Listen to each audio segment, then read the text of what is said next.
Real families, real farms, real food. Welcome to Arizona Agriculture Connection with Maricopa County Farm Bureau. My name is Nicole Clements, Executive Director, and I'll be your host. Maricopa County Farm Bureau is the voice of agriculture in a community that thrives on the dichotomy of urban and rural agriculture operations. This podcast is a home for farmers, ranchers, food lovers, prospective agriculturalists, and those looking to connect the food on their plate with the farm that it came from. As we take an inside look at agriculture in Arizona, we will delve into topics like ag technology, policy, food preparation, and everything in between. You can find us on your favorite podcast platform with new episodes every Wednesday.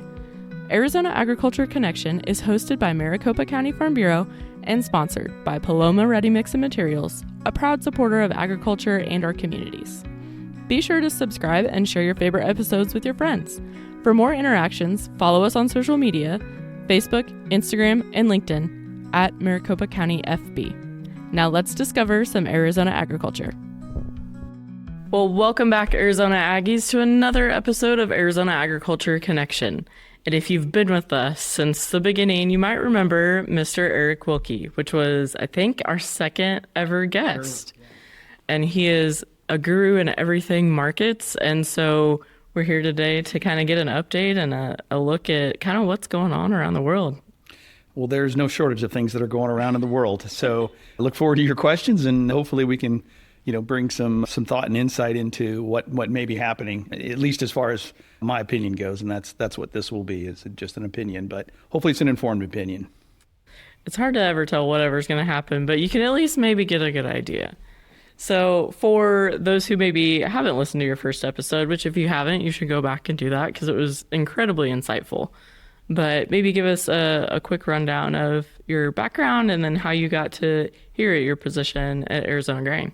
Yeah, so I grew up on a corn and soybean farm in Illinois and went to the University of Illinois and then got into the grain business. I was fascinated by the commodity markets, by Chicago Board of Trade and things like that, and how markets work. And so I kind of pursued that interest because farming really wasn't an option in the 80s with interest rates where they were. So I entered the national and international grain trade and worked throughout the United States. And then about 35 years ago, I came to work for Arizona Grain, the farmer-owned cooperative, serving farmers and ranchers in the state of Arizona, and kind of worked my way through the trading and merchandising field and eventually took the role as president, where I kind of guide the company day to day in strategic thinking and what we do as a company to serve our customers. And so who are your customer base? Well, we have a group of customers. We're a little bit of a diversified company. So farmers and ranchers, farmers in particular that grow grain crops or support the alfalfa industry and the other major crops of Arizona. We provide them some of their seed and other inputs. We provide markets for them for some of their output, whether it's their cottonseed, whether it's their grain, particularly durum wheat, which is a specialty of ours. We also supply whole grains to feed yards and dairy operations that are producing feed for their animals. We have a consumer products division where we're manufacturing bird seed sold through, your major retail outlets. And that goes direct to consumers who, again, love to feed wildlife in their backyard. And so we have kind of a lot of different ways that we serve agriculture and the consumers here in Arizona. We also have a plant breeding company. So we develop varieties of small grains, cereal grains, forage crops that are grown in the Southwest. And so that we can offer tailored genetics to the farmers of Arizona and the Southwest. And so do those look specifically more at more drought tolerant varieties? Well, because we do the plant breeding here, effectively that's what happens. We're selecting in our breeding process plants that are naturally going to thrive in this environment. We have a lot of great sunshine. We do require irrigation, most every crop in the state. But by our plant breeding efforts, we're trying to bring the highest quality, best traits for both the farmer and the end user through locally selected and bred genetics. So effectively, we do manage drought through our genetics. So fascinating. So such a variety. Yeah. Again, it's kept it very interesting. It's a place you always got something that's on the front burner and plenty of things on the back burner. So that's what's kept me engaged and interested in this company. Well, I guess diving right into it. So since we spoke last time, we've seen kind of this implementation of the One Big Beautiful Bill. So what did you see impact-wise from that in the markets that you deal with? Yeah, I think, we probably see some of the knock-on effects of it, but what I think what the one big beautiful bill did for agriculture was that it tended to stabilize and kind of bring up to current standards some of the safety nets in the rural area for farmers, particularly things like reference prices. A lot of programs, whether it's insurance programs that farmers can avail themselves to for different crops, program crops in particular, the reference prices hadn't been updated, I think, as far back as 2018. So you can imagine with inflation and all the things we've been through in the last 7 or 8 years, how much prices have generally changed. And so those prices that were part of the old farm bill weren't relevant. And so you basically had eroded the supports that the original farm bill had put in place. So by updating those reference prices, also tying those reference prices in the future to a certain amount of inflation to keep them current and relevant, so we don't have to go back and pass a new one big beautiful bill every 3 years when prices change. So that was a very important thing. Also, it enhances the value of the crop insurance programs. I've been around long enough that originally the farm bills tended to manage farm profitability, maybe that's the wrong word, support, let's just use that word, support through production side reduction. So we're going to limit the supply and therefore it'll be a tighter supply and the prices will go up and that'll give farmers a return. It ran afoul with the WTO rules, which say your programs, you can support your farmers, it doesn't matter what country, in the world, but you can't do it in a way that artificially skews the markets or doesn't give market signals to the farmer to do the right thing. In other words, the farmers stop growing for the farm support or for the market and they start growing for the farm programs. So the United States moved away from production control, land limiting, set aside lands, and moved more towards insurance, saying, listen, you have to face a lot of risks in the market, and one of them is what's your income level going to be, what are your production levels going to be because of drought and weather and everything else. So it basically allowed a farmer to go buy insurance for a couple things, whether it's his income or whether it's for his yields. And he can choose between the two. But this bill allows, by changing those reference prices, allows the farmer to get a greater support price, therefore providing a bigger safety net. So this was a really important enhancement. Again, we want farmers to grow for the markets, not for a farm program. By giving them a more viable insurance option, whether it's for income or yield, in which they can make their choice when they buy that insurance, it allows them to grow for the right market instead of the farm program. So that was a very important enhancement. Also, loan rates were increased, which the government has always provided historically a support price for output program crops. It's not meant to be a default, but it's meant to be an interim support. In other words, a farmer can say, I'm not ready to market my commodity yet because it's low prices, but I need to pay my bills.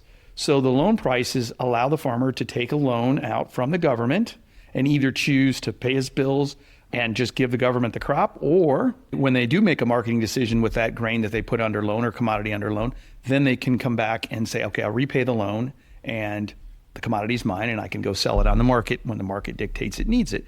So by but the loan prices hadn't been raised in a very long time either, and they had no reference to anything. So they were artificially low. So if farmers weren't taking avail of the opportunity to make a marketing decision and time their sales, they were being forced to sell their commodities because they didn't have a viable loan option. So that was really important. The one big beautiful bill, as I said, has a lot to do with insurance. They also enhanced the insurance premium support. In other words, the government goes to the open market and says, insurance company A, will you provide crop insurance to these farmers?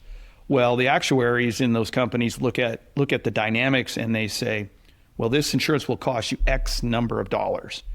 Well, there's big risk in farming, so the premiums naturally would be high. The government goes in and says, listen, for a very small help on the premiums, we can make it affordable to farmers. And then again, farmers aren't defaulting. There aren't mass casualties out here in the farming industry. So this does enhance the monies that are made available to buy down the insurance rates for the farmers, therefore giving farmers long-term support that then they can wait for the markets to allow them to market their commodities effectively, but not face bankruptcy because they can't pay their bills today. So that was another feature of it. I think, what I'd say about the bill for agriculture, just to sum it up, is it's just an enhanced safety net. It's not a bailout. It's not anything else, but it allows the farmer to have a realistic safety net underneath them so they can make, ordinary and methodical and well thought out marketing decisions. So that's how I recap it. In a time where we're still continuing to see record number of farm bankruptcies, something like that could be critical to the future of agriculture and how we're providing that food and fiber 5, 10, 15 years from now. Absolutely. I think that's, one of the when we look at as taxpayers, what are we getting as a benefit? Well, I can tell you that because these enhancements were put in place through the bill, our food supply becomes more secure. We're not relying on a foreign country then to supply our products, because we have a domestic supply that's well supported, well managed, orderly marketed. So this is a benefit to every citizen of the United States. And effectively, in some ways, you could make that argument. It's a benefit for everyone in the world to keep North American agriculture strong and robust. Well, the one big beautiful bill being, almost a stopover for a farm bill. And now we're in 2026. The last updated farm bill was in 2018, which we've seen a number of things, including a pandemic, that have drastically adjusted pricing and of everything, not just agriculture items. So we're looking, I think, pretty good for a farm bill. We're pretty hopeful about it. It's off to the House floor next. So if we see the farm bill get passed, kind of what pieces of that legislation are you hopeful for that will be really impactful for agriculture? Well, I think I would say that as proposed by G.T. Thompson right now in his committee, like you say, that I think it's going to hopefully get to the House floor for some votes here fairly soon, or debate and discussion.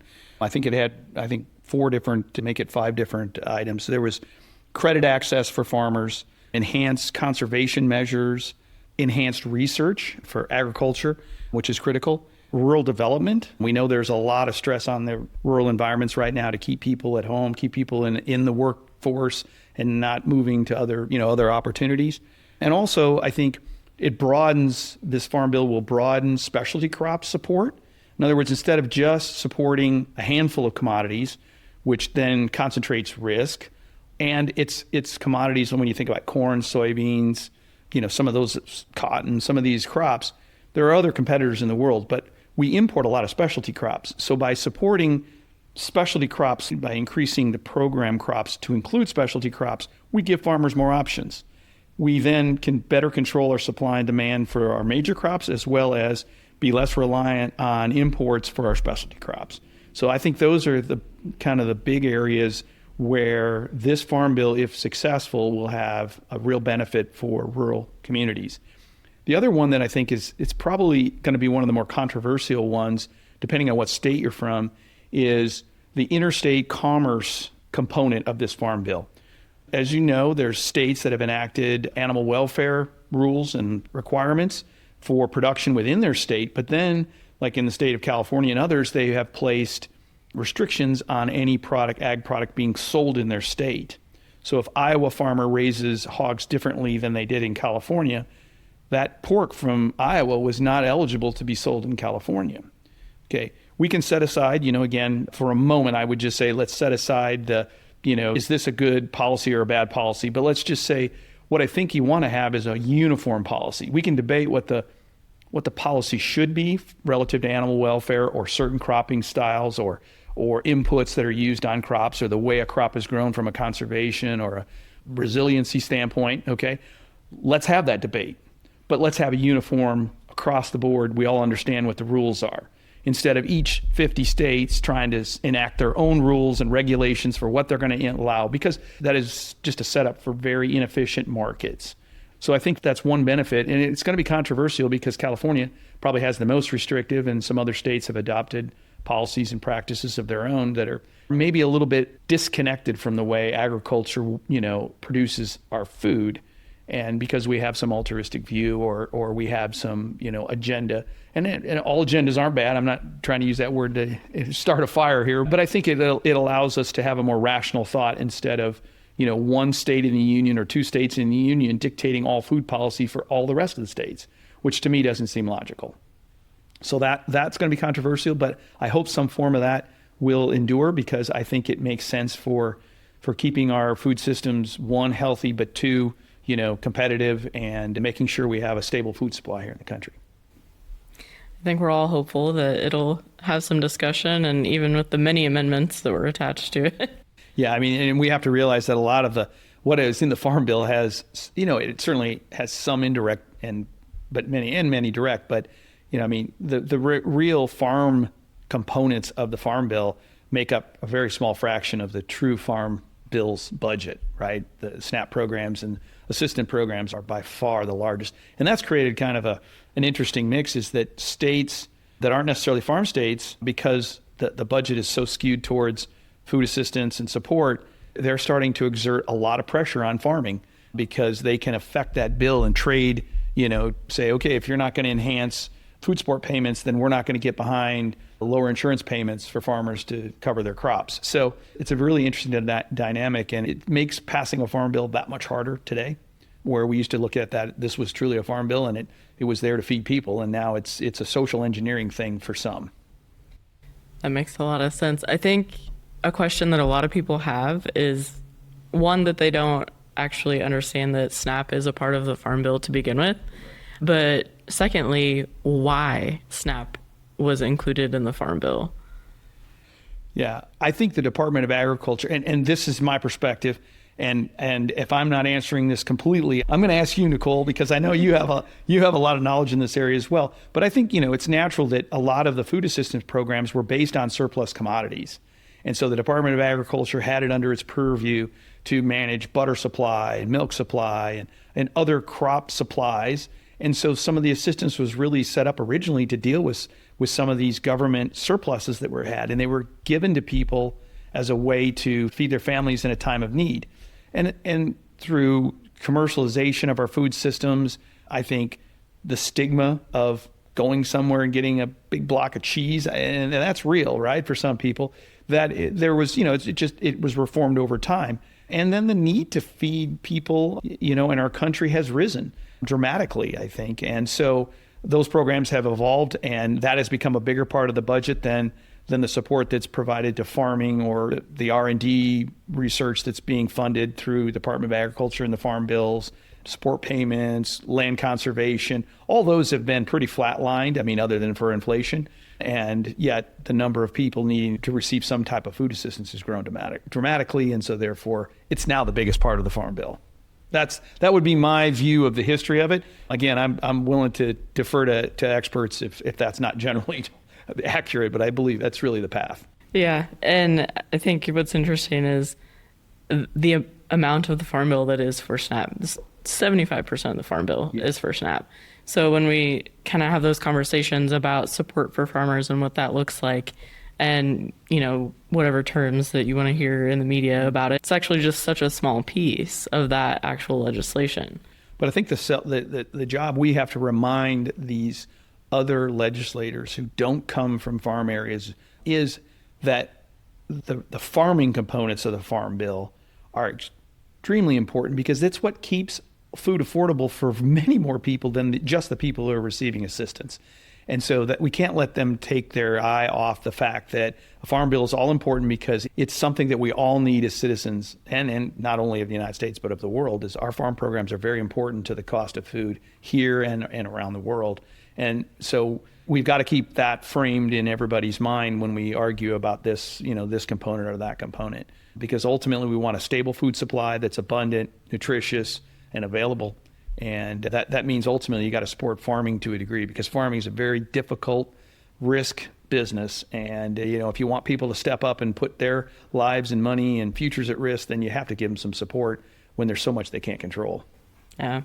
I think for Arizona specifically, we're very happy to see some of that specialty crop language in there. Arizona has so many specialty crops. That's exactly right. When you think of the big program crops, it would be corn and soybeans and wheat and cotton. We do have a pretty good sized cotton industry and an important cotton industry, and all those others are important as well. But we have many more. I don't know what the number of crops exactly Yuma County alone produces. It is staggering. I think it's in the triple dozens, at any given time. So expanding these farm programs into more specialty crops, again, makes us a more resilient country, a more self-reliant country than if we only support 4 or 5 major crops. Well, I think that's about as much as we can go into a farm bill without having it. Yeah, well, having a real expert, but that's true. Yeah, this farm bill is super important, right? For all the reasons we just said, and I think we've got until September to get it passed. Otherwise, we revert. That's a disaster. We can't really endure it. Something will happen, and dealing with it on a deadline and a crisis is not the right way to look at it. You force somebody to make the decision because sometimes it gets used, but it's not the best way. The conflict that we currently have going on in the Middle East is going to take a lot of, as they say, oxygen in the room up, and hopefully that won't derail the orderly debate, discussion, resolution of the farm bill. But that's a concern because we've got a lot on our plate right now, and the farm bill, probably isn't going to grasp the headlines day to day at this moment. Yes, I think every day when you're consuming news media, it's kind of one bad day after another bad day after another bad day. And so some of these things that are still critically important almost fall to the wayside. And, you don't want to prioritize what should be making headlines and what shouldn't, because it's all very important. But you just can't forget about it. We hope that, I don't know which senator or House member years ago said, we can do more than 2 things at once. We can walk and chew gum. I know it's a, canned comment, but I'm hoping they can, because they got to do a lot of walking, talking, dancing, and chewing a gum right now. So not something that I envy, that's for sure. So speaking of the news and the media, we talked tariffs the last time that you were with us. That was kind of in the beginning. Right. So we've had a roller coaster since then, and, it's been a little over a year.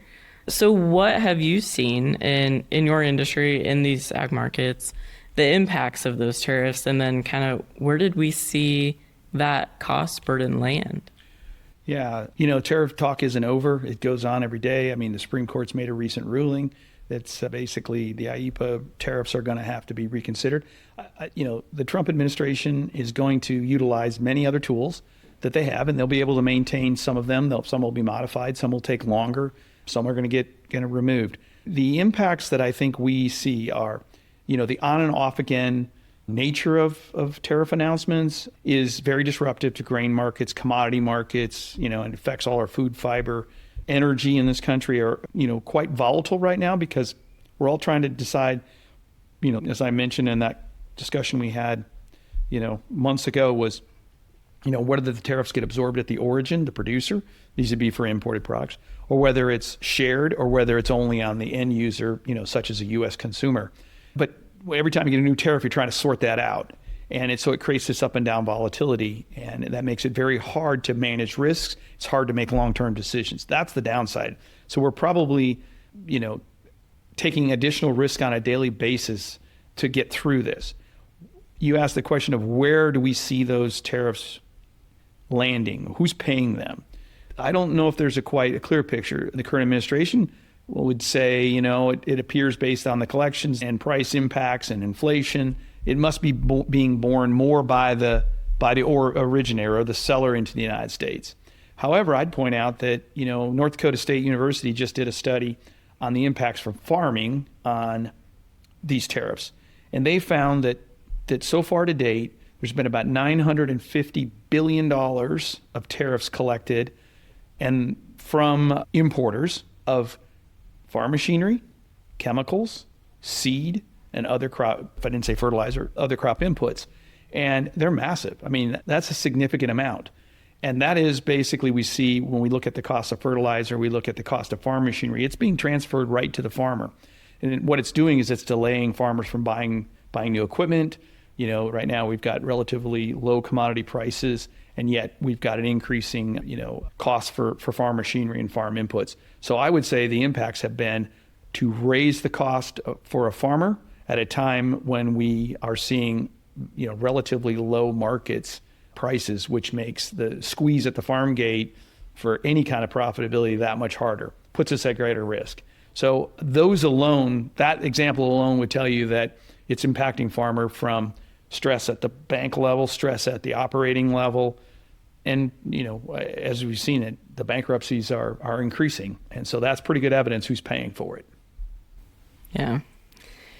I think we'll continue to see a lot of ups and downs. I know when we think about markets and farmers taking that market price, you always hear that farmers are price takers, not price makers. And that's just the reality of the industry. What I think people maybe don't understand is how quickly those prices can change. And I kind of, my best description as someone who's not into the merchandising side of the industry at all is it's kind of like sports betting. And it can turn just like that. Clearly an effect of the current situation in the Middle East, the hostilities there, is the impact on soybean prices. So really since the start of the war, we saw a big move up in commodity prices.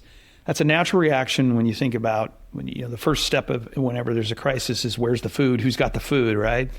After the fact, then you start to decide, okay, what's the nature of the conflict? Are the combatants in an area that are high consumption? Are they exporters? Ukraine was a good example. Ukraine war was going on and there were major exporters. So all of a sudden the world's supply looked like it was in jeopardy. This war is a little different. Those countries are importers, particularly. So if you have a conflict going where they can't import as much food, then it puts a greater supply in the world market and drives prices down. And then you have all the inflationary pressures of like right now, I think people believe because this is an energy war, that there is virtually nothing that we don't consume, use, wear that doesn't have an energy component in it. So as we drive energy up, it definitely can drive inflation up because it is embedded in everything. And so now, though, you've got a question of if you've got inflation going because of higher energy prices, can the Fed continue to lower interest rates, which is an impact on farmers, an impact on consumers, an impact on homeowners? Can I go buy that new house if my interest rate's going to be 1% higher? So these are some of the knock-on effects. Just to kind of explain a little bit the volatility, yesterday in the soybean market, we had been, as I mentioned, we'd been on this rally of commodities kind of going up because of the questions of, what's going to go on in the world, these energy prices, fertilizer impacts. And so the commodities tend to rise. Well, we saw big flows of money coming out of the stock market. We all know what our stock portfolios did, for the last 6 or 7 days. They've generally not been as good as the previous year. And so money was moving out of those equity markets and it was moving into commodities because commodities had been underweighted in the investment markets balance sheets. So we saw this huge money flow. Soybeans basically went up, more than $1.50 a bushel, over 10%. And in less than 7 or 8 days, that is a rocket shot. Yesterday, there was this whole question of had they gone too far? Had people gotten too excited about buying a commodity that was truly in abundance? And we saw the market drop 70 cents in one day, a full limit move. I mean, the amount of money that changed hands, from people that were long the commodity or short the commodity is just astronomical. And to your point, it is feel like from an outsider that it's like a sports bet, but I hopefully think it's a little bit more informed at times. But again, it is not for the weak of heart. And, you've got to stay in the game and manage those risks. You have to have quite a bit of resources available. And in these volatile markets, those resources start to become tighter and tighter. And then we can't use the traditional risk management tools to mitigate price, increases or decreases, and then markets get even more chaotic. I think we're seeing, this huge volatility, and we're seeing all these effects. The longer this goes, being it's an energy conflict, the more we're going to see it impact our daily lives because energy is in everything. Longer term effects is the supply of fertilizer in the world. The good news is the United States does not get much fertilizer from the Middle East. We get about 5% of our nitrogen and nitrogen products. So in itself, we're pretty well off if you think about it in this country.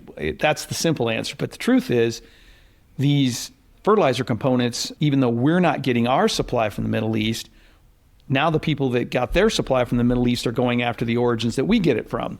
And so now we have more competitors for a limited supply, and that's going to raise the prices. It probably will have an impact on the number of corn acres planted in the United States this year. We had a very large corn acreage number last year. The market tells us we need to have less, but this is probably going to exacerbate it. The question is, do we overshoot the runway? And because fertilizer has gone up and corn uses a lot more fertilizer than soybeans, then farmers will naturally want to switch to soybeans. Now, does that set up a financial problem that now we have too many soybeans and not enough corn? So these are the indirect pathways that those energy and fertilizer markets are impacting Arizona, impacting the United States, and our cropping systems and decisions that we have to make. I think this conflict, unless resolved very quickly, and I mean, by some people's measure, we've got just a week or 2 or 3, and then we will start to really change crop output and rotations around the world. So, and again, it's not like we're going to have zero food or anything. I'm not predicting that, but I'm just simply saying is that we'll put less inputs into our crops, and we'll switch to crops that use less of those inputs. And then that's going to change the supply and demand across many, many products across all the continents. We always see the immediate impacts, like at the gas pump, right? That was pretty like a light switch. Right. And as someone who drives 2 diesel vehicles, it was not a great feeling. But we don't, I think, oftentimes think about those, I don't want to say lesser industries, but the industries that take up less space in our minds, like agriculture, and the long-term effects that we can see, even if we do, solve this crisis and we're finished in another maybe 2 or 3 months. But that time that we were there is going to have a lasting ripple effect throughout the industry. Yeah, you basically have, 3 to 4 weeks to plant a crop. And if you choose not to plant it because, you're faced with an energy crisis or a fertilizer crisis, that will impact us for many years because it changes the supply and demand. The world has, it produces enough food to feed everybody. And yes, there's pockets of where there isn't enough being distributed, and there's economic reasons for that. But the world does a pretty good job of producing what it needs. And when you start to move the chess pieces around, the game changes pretty quickly, and it gets out of balance very quickly. And when it gets out of balance, it's hard to get it back. And so I think that's the risk that we're running right now, is because energy is everything. You can't go buy groceries if you don't have energy in your car, right?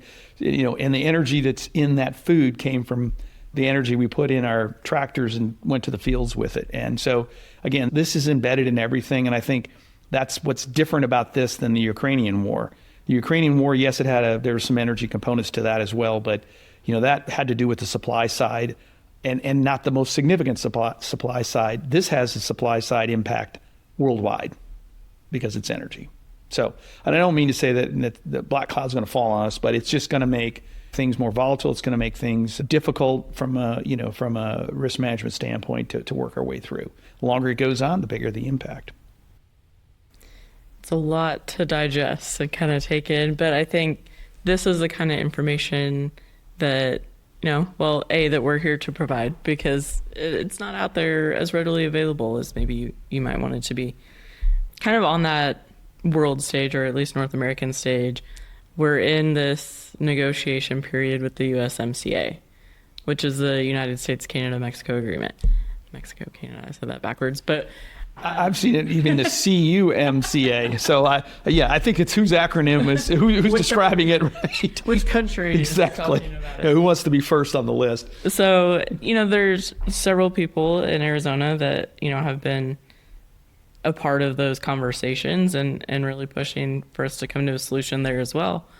What kind of impacts do you see from that? Because us being kind of sandwiched in the middle, and those are 2 really big markets for agricultural products for us. One, I think the importance of this trilateral agreement cannot be misunderstood. I mean, it's one of the largest trading blocks in the world, and it has a big underpinning into the U.S. economy. So renewal is very important. The one thing I can say about it is if people don't just throw up their hands and walk out of the room, there's a couple options. First of all, you can just extend it for 16 years. We can negotiate it, and I think we have all the way until 2036 to actually come to an agreement. So we have a long time. The good thing is we'll probably have a couple cycles through our election process. So will those other countries. That allows, the subject to be looked at from a lot of different angles and make sure that, we've got full consideration. It isn't just one country's agenda in this. I think that's important to keep in mind.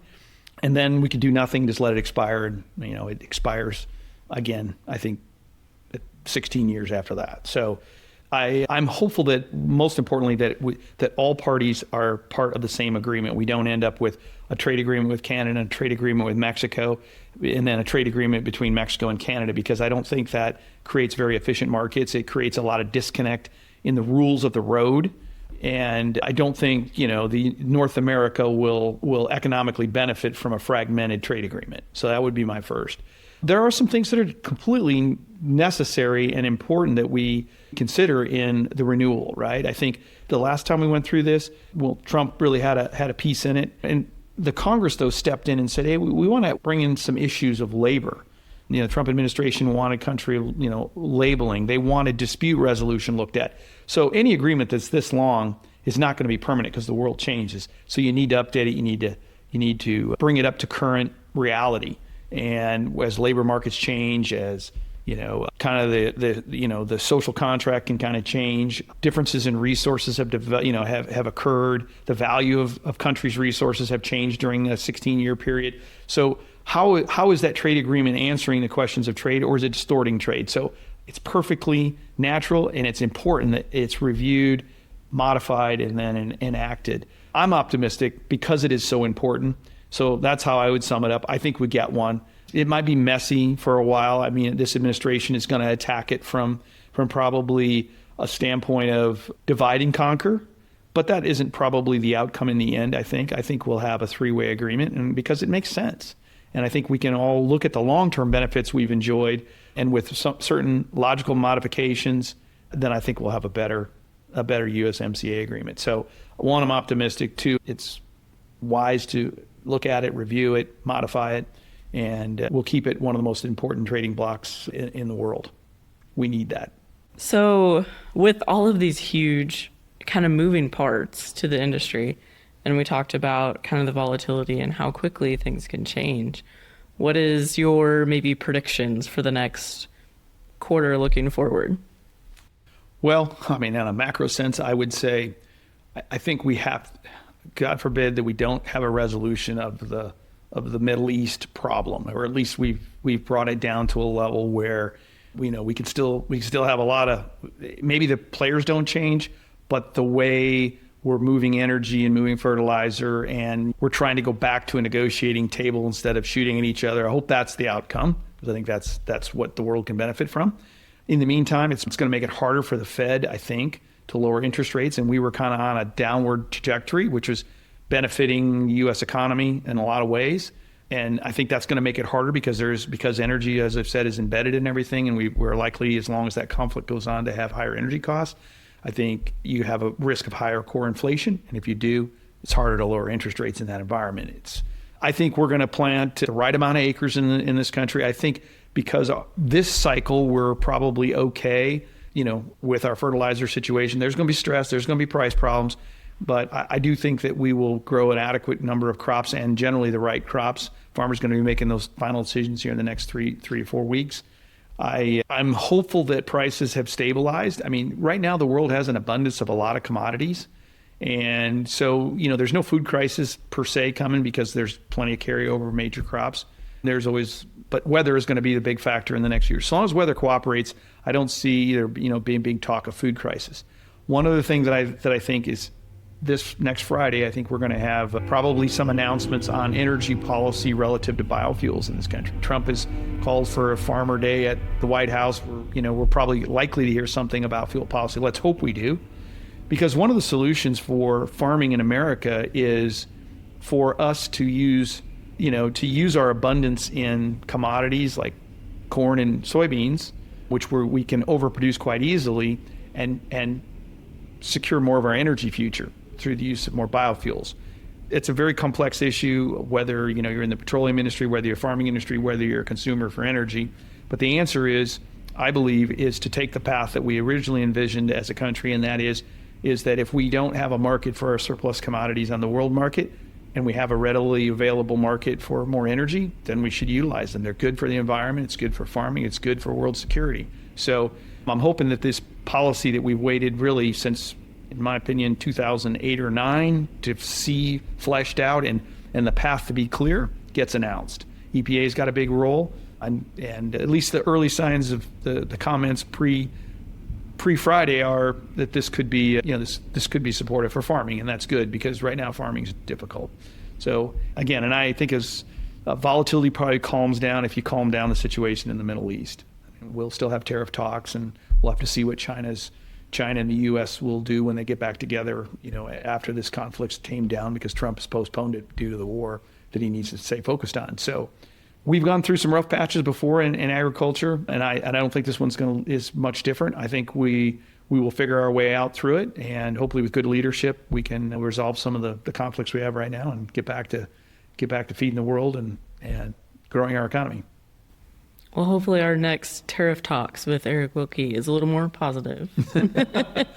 Well, yeah, I think we'll know more about him. I mean, this is one, if nothing else, this is a grand experiment that, I don't have enough history to know if every one of these outcomes has been lived out before, so we could just go back and look at history. I should probably go do that. But I think this is a grand experiment to see how tariffs have impacted, because this is unprecedented. So far, we're working our way through it. I'm sure we'll figure it out. Absolutely. Well, appreciate your time. Thanks for joining us again. I think we've coined it now, Tariff Talks with Eric. So tune in for some other good subjects that Nicole's going to broadcast here. But again, thank you for the time, Nicole. I'm glad to make some comments. And just remember, everything I said is my opinion, and don't make investment decisions based on my opinion. Well, thanks, Eric, for your time today. And thanks, everyone, for tuning in. And you can catch us next week for another AgReport episode update of Arizona Agriculture Connection. Thank you for tuning in today. And remember, Farm Bureau has a place for you. Be sure to subscribe, leave a review, and share this episode with your friends on socials. You can also visit our website, maricopacountyfb.org, for more information and to submit a topic you want to learn about. Remember to tune in every Wednesday wherever you listen to podcasts. A huge thank you to Paloma Ready Mix and Materials for supporting our agriculture producers and this podcast. Maricopa County Farm Bureau, bringing you the stories of real families, real farms, and real food. I'm Nicole Clements, signing off. Catch you next week.